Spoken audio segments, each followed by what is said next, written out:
Grew up in a religious denomination that was so strict that I lived my life in compartments. I had a life of holiness and unholy and acceptable and shameful. Um, and what it really did is it gave me a lot of guilt, a lot of anxiety, and crippling anxiety for all of my adult life.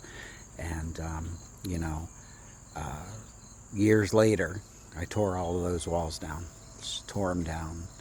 And I have a space where Zen meets pantheism, where agnostic doubt is not despair but peace. So let me just give you a little background. I lived with a lot of guilt. I don't know if you're all familiar with a strict fundamentalist religion like the Church God of Prophecy, but it kind of really messes with your mind.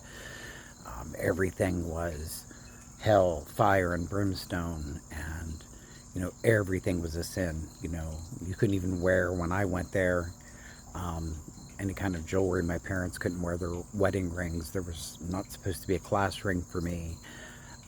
You know, anything like that. It was very strict.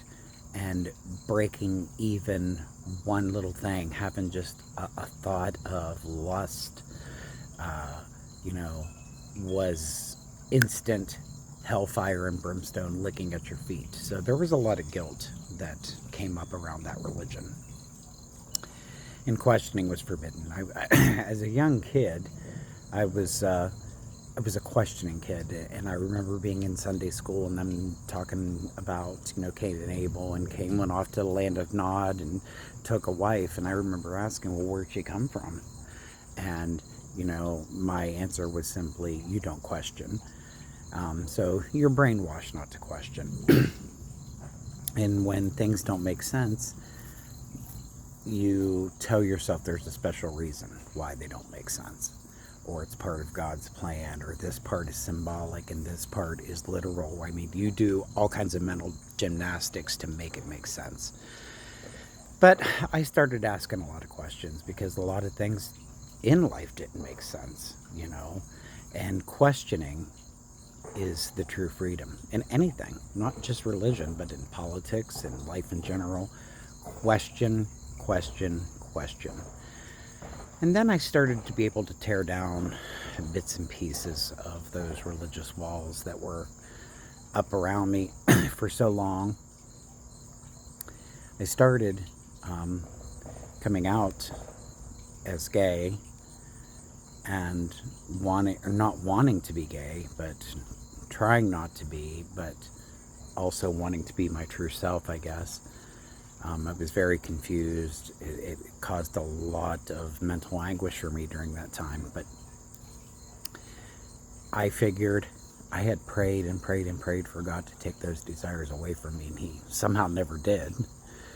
So for me, I just didn't darken the door of a church for a long, long time. And the man that I was with at the time, he also came from a similar kind of belief system, and together we did find a church that was a little more accepting, but their beliefs were also a little more open-minded. And believe me, that was a struggle in my mind, but the questions started opening it up. And, I followed that path clear down to pretty much deconversion,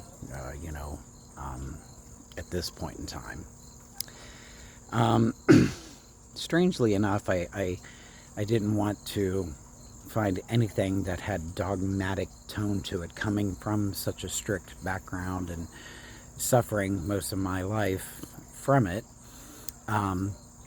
But I will say that I found comfort in Eastern thought and Zen practice, and sometimes even looking at the Tao and those kinds of things. They kind of challenged my belief system. They kind of helped me to see what I needed to see. And I think with anything spiritual, there is no defined one path.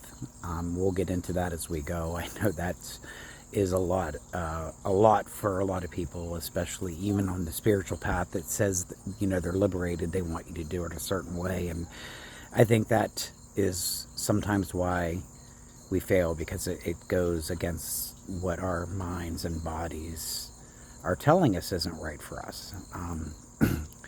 But definitely, those things really led me into a whole new direction of life, really seeing life as what it is and finding ways to kind of deal with my anxiety, kind of a way to find my grounding, find my spiritual voice in a way that is more meaningful and more deep and more profound than anything that I have ever experienced in my life.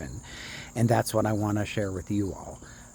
I want to help you find those tools and help you to find those ways to find your own spiritual peace, your own voice. So we hope to grow this channel. We hope to grow this community. Please leave a comment if you've had any kind of similar spiritual path as I have. And I look forward to developing this channel with all of you. Have a great day.